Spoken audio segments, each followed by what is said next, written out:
முகமது ஏஜாஷ். எனக்கு திருநெல்வேலி மாவட்டம், சொந்த ஊர் தென்காசி. சின்ன வயசுலேருந்தே ரொம்ப ஆர்த்தோடாக்ஸ் முஸ்லீம். ஹனஃபி, ஷாஃபி, ஷியா, சன்னி முஸ்லீம் நாலு கேட்டகரி உண்டு. அதில் நான் ஹனஃபி பேக்ரவுண்ட், ரொம்ப ப்ரௌடாக இருப்போம், பெருமையாக இருப்போம் எங்களோட இனத்தை குறித்து. நாங்கள் உருது பேசுகிற ஒரு முஸ்லீம். 5 வயசில் எங்கள் அப்பா இறந்தாங்க. அதுலேருந்து எங்கள் தாத்தா வீட்டில் தான் வாழ்ந்து வந்தோம். எங்கள் தாத்தா கொஞ்சம் பணக்கார ஃபேமிலி இருந்தாலும் அவங்க கூட சேர்ந்து வாழ்ந்து வந்தோம்.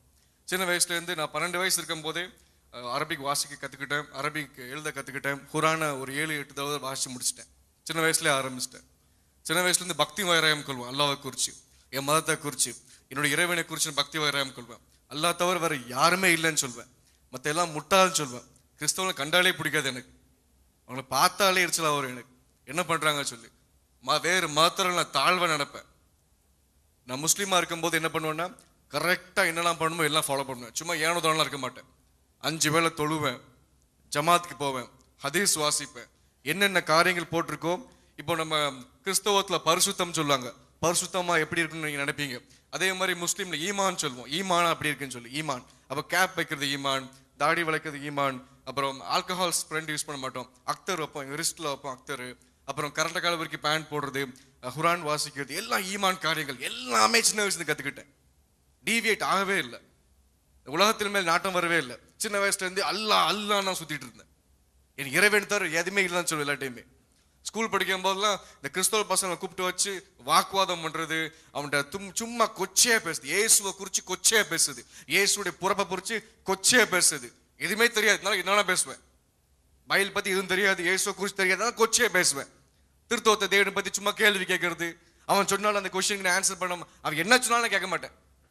கிறிஸ்தவ பசங்க என்ன சொன்னாலும் கேட்க மாட்டேன், சும்மா வாக்குவாதம் பண்ணுறது, இதே வேலையாக பண்ணிட்டு இருந்தேன்.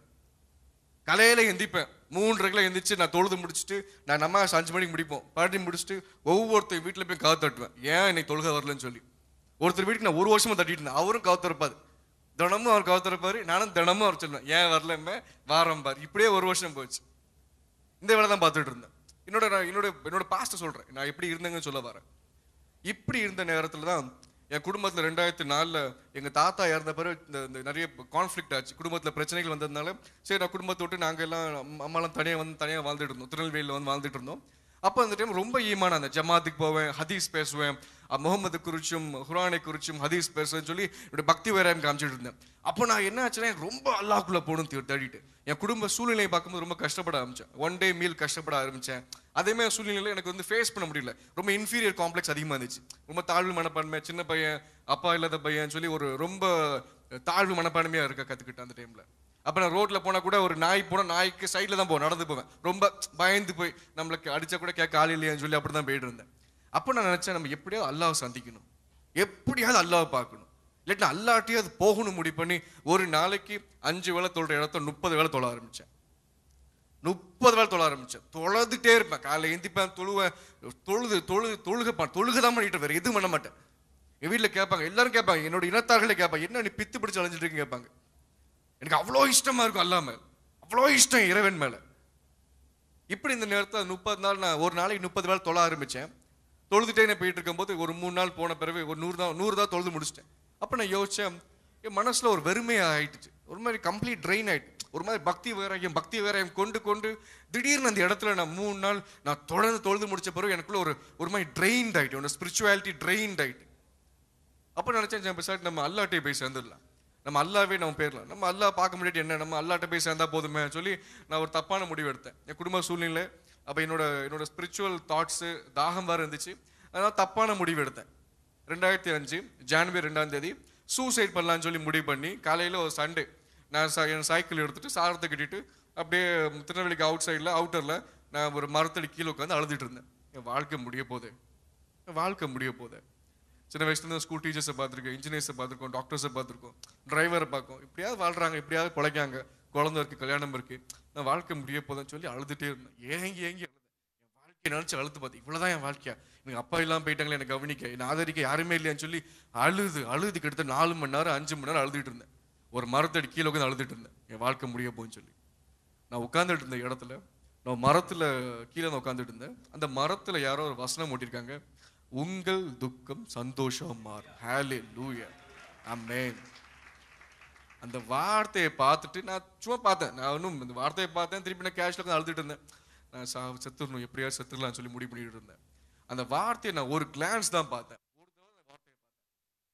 வார்த்தை அவனுக்குள்ள பேச ஆரம்பிக்கு. Son, go home, I need talk to you.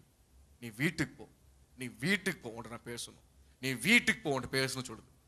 நானும் உட்காந்து கன்வின்ஸ் பண்ணாமல் அழுதுட்டு இருக்கேன். சரி, நம்ம இறக்க போறோமா, நம்ம என்ன ஐடியா பண்ணலாம் அப்படின்னு யோசிச்சுட்டே இருக்கேன். நீ வீட்டுக்கு போ, நீ வீட்டுக்கு போ, நீ வீட்டுக்கு போன வார்த்தை மறுபடியும் என்ன பேச ஆரம்பிச்சுது. நான் யோசிச்சேன், ஏன்னா நான் பேசுறது எப்படின்னா, நான் சொல்றது எனக்கு கெஸ் பண்ணல, இமேஜினேஷன் பண்ணல. நான் இங்க நிக்கிறது மாதிரி நீங்க வந்து கற்பனை பண்ணி பார்க்கல. நான் பேசுறேன், நீங்க காதல கேட்டுருக்கீங்க. நான் வீட்டுக்கு கிளம்பி வந்து நான் ஒரு மத்தியான நேரத்தில் வந்து வந்தேன். நான் கண்களை மூடி தூங்க ஆரம்பிச்சிட்டேன். அந்த இயேசுவை பார்த்தேன். ஹல்லேலூயா, ஜீசஸ் இஸ் அலைவ். ஆமென். இயேசு ஜீவிக்கிறார். இதை விட என்ன சந்தோஷம் இருக்கு?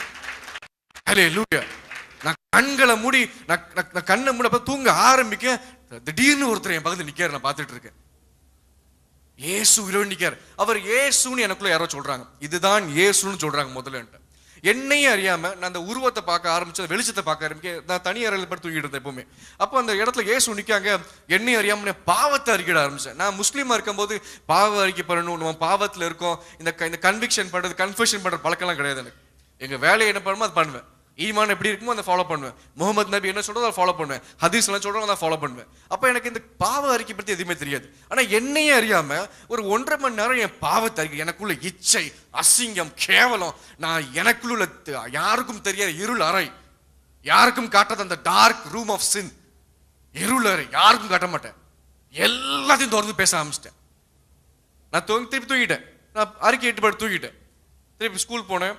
ஸ்கூலில் போய் உட்காந்து காலையில் தொழுதேன். காலையில் 5 மணிக்கு தொழுதுட்டு ஸ்கூலுக்கு போயிட்டு நாங்கள் பசங்கள்லாம் சேர்ந்து கிரவுண்டில் தொழுவோம், திருநெல்வேலியில் நான் படித்த ஸ்கூலில். அப்போ நான் கிரவுண்டில் தொழுது முடிச்ச பிறகு நான் அப்புறம் தான் யோசிச்சு பார்க்கேன், என்ன நடக்குது நம்ம லைஃப்பில். நேற்று வரைக்கும் நான் சூசைட் பண்ணி முடிவு பண்ணேன் ரொம்ப நாளாகவே. அது முடிவு எடுத்து நான் சூசைட் பண்ணாமல் போனேன். நைட்டு வந்தால் இயேசுவை பார்க்க, எப்படி இயேசுன்னு, ஏன் நான் இயேசுவை பார்க்கணும்? எனக்கு என்ன அது ஆச்சரியம், நான் ஏன் இயேசுவை பார்க்கணும், ஏன் முகமது ப்ராஃபிட்டை பார்க்க முடியல, ஏன் என்னால் அல்லாஹ்வை பார்க்க முடியல, ஏன் வேற எந்த ப்ராஃபிட்டும் வரல என்ன நான் படித்த புக்ஸ்ல இருந்து, ஏன் இயேசு வரணும்? நான் அவரை குறித்து நான் அசிங்கமெல்லாம் பேசிருக்கேன், கொச்சைகளா பேசிருக்கேன், எனக்கு ஆதங்கமா இருக்கு, ஏன் இயேசு வரணும்னு சொல்லி. ஆனா வரும்போது என் மனசு சமாதானமா இருந்துச்சு. நான் வீட்டுக்கு போனேன், யோசனையா இருந்துச்சு, நான் ஏன் இயேசுவை பார்க்கணும், இயேசு எதுக்கு வந்தார், நான் எனக்கு என் மனசுல ஓடிட்டே இருந்துச்சு. நான் வீட்டுக்கு போனேன், என்னோட தொழுகையை முடிச்சுட்டு, என்னோட மக்ரிப் தொழுகையை முடிச்சுட்டு, அப்புறம் நான் சும்மா டிவி பார்த்துட்டு இருந்தேன். ரேண்டமா சும்மா ஒரு டிவி பார்த்துட்டு இருக்கும்போது ராஜ் டிவியில் டாக்டர் டிஜிஎஸ் தினகரன் ஐயா சொல்றாங்க, லவ் ஆஃப் காட் டாபிக்ல பேசிட்டு இருந்தாங்க. தேவன் மனுஷங்கள் நேசிக்கான்னு சொல்லி ஒரு தலைப்புல பேசிட்டு இருந்தாங்க. என் வாழ்க்கையிலே கடவுள் மனுஷங்க நேசிக்காங்கன்னு சொல்லி அப்பதான் கேள்விப்பட்டேன். எத்தனையோ இடத்துல, எத்தனையோ ஹதீஸ்ல, குரான்ல இருந்து கூட அல்லாஹ் இரக்கமுள்ளவன் கிருபையுள்ளவன் கேள்விப்பட்டிருக்கேன். லவபிள் பர்சன் ஒரு இடத்துல சொன்னது கிடையாது. அது ப்ரூஃப் நான் பார்த்தே கிடையாது. என்ன நேசிக்க முடியுமா ஒருத்தரால சொல்லி? என்னெல்லாம் நேசிப்பாரா? நான் கேவலமான இருக்கேன், என் பாவத்துக்கு அர்த்தம் கொடுப்பாரா? அவ்வளவு பிரியமா? எனக்கு ஒரே யோசனை வர ஆரம்பிச்சு, என்ன நடக்குது இங்க சொல்லி. எனக்கு நான் மறுபடியும் நைட் தூங்க போன மறுபடியும் இயேசுவை பார்த்தேன். ஒவ்வொரு நாளும் இயேசு பார்க்க வந்தாங்க. எனக்கு அன்பா இருந்தாரு, என்ன பேச ஆரம்பிச்சாரு. எனக்கு சின்ன வயசுல இருந்து தகப்பன் மகன் உறவே கிடையாது, உறவு எப்படி இருக்கும் தெரியாது. அப்ப என்னை அறியாம நான் ரொம்ப கன்வின்ஸ் படுத்த இயேசு ராஜா, நீ கவலைப்படாத, உன் லைஃபை மாத்துற, சாப்பிட்டியா, ரொம்ப அன்பா இருக்காரு, ரொம்ப அன்பா இருந்தாரு. எனக்கு ஒரு குழப்பமா வந்துட்டே இருந்துச்சு. எனக்கு என்னால இதை அக்செப்ட் பண்ண முடியல, மண்டை வெடிக்கிற மாதிரி இருந்துச்சு. நான் உடனே 2-3 நாள் மறைச்சு பார்த்தேன். அப்புறம் எங்க அம்மாட்ட சொன்னேன், அம்மா இந்த கிறிஸ்டியன்ஸ் என்ன பண்றாங்கன்னு பார்க்க ஆசையா இருக்கு. எங்க அம்மாக்கு திடீர்னு ஷாக், சம்மந்தமே இல்லாம இப்படி ஆரம்பிக்குன்னு சொல்லி. எங்க அம்மாட்ட போய் இயேசுவை பார்த்து சொன்னேன், எங்க அம்மா அக்செப்ட் பண்ண மாட்டாங்க. என்ன எங்க அம்மா ஏசுவாங்க, திட்டுவாங்க எங்க அம்மா. அப்ப எங்க அம்மாட்ட சொன்னேன், நான் சர்ச்சுக்கு போய் நான் ஒரு மீட்டிங் நம்பர் போச்சு, அந்த டிவியில் ஒரு நம்பர் போச்சு, ஒரு பப்ளிக் மீட்டிங் யாரும் நடத்துறாங்கன்னு கேள்விப்பட்டேன், பாளையங்கோட்டையில 100ஆண்டு மண்டபத்தில். எங்க அம்மாட்ட சொன்னேன், நான் போகணுமா, நான் போயிட்டு வரேம்மா. அம்மா பயந்தாங்க, போகக்கூடாதுன்னு சொல்லி நின்னாங்க. அப்புறம் சொன்னேன், கடைசியில் எங்க அம்மா நான் ரொம்ப அடம் பிடிச்சதுனால சரி நானும் உன் கூட வரேன், நான் யாரும் சொல்ல தெரியாமல் போகலான்னு சொல்லி நானும் எங்கள் அம்மா முடிவு பண்ணி பாளையங்கோட்டை 100ஆண்டு மண்டபத்தில் ஒரு பாஸ்டர் இதே மாதிரி ஒரு பெரிய கேதரிங், ஒரு 2000 பேர் இருக்க இடத்துல ஒரு பாஸ்டர் பேசிட்டு இருக்காரு. நானும் எங்கள் அம்மாவும் கடைசி இடத்துல ஒரு லாஸ்ட் ரோல போய் உட்காந்துட்டு இருக்கோம். அப்போதான் உட்கார்ந்த உடனே அந்த பாஸ்டர் சொல்றாரு, தேவன் ஒரு முஸ்லீம் குடும்பத்தை கொண்டு வந்திருக்காங்க. அந்த குடும்பம், அந்த பையன் தேவன் வேற தோட்டத்திலிருந்து செடியை பிச்சு எடுத்து தான் தோட்டத்தை நட்டு அது பெரிய தோப்பாகி தேவனுக்கு வந்து காய் கொடுக்கும், கனி கொடுக்கும் சொன்னாங்க. ஹல்லேலூயா. நான் இப்பெல்லாம் கேள்விப்படுது.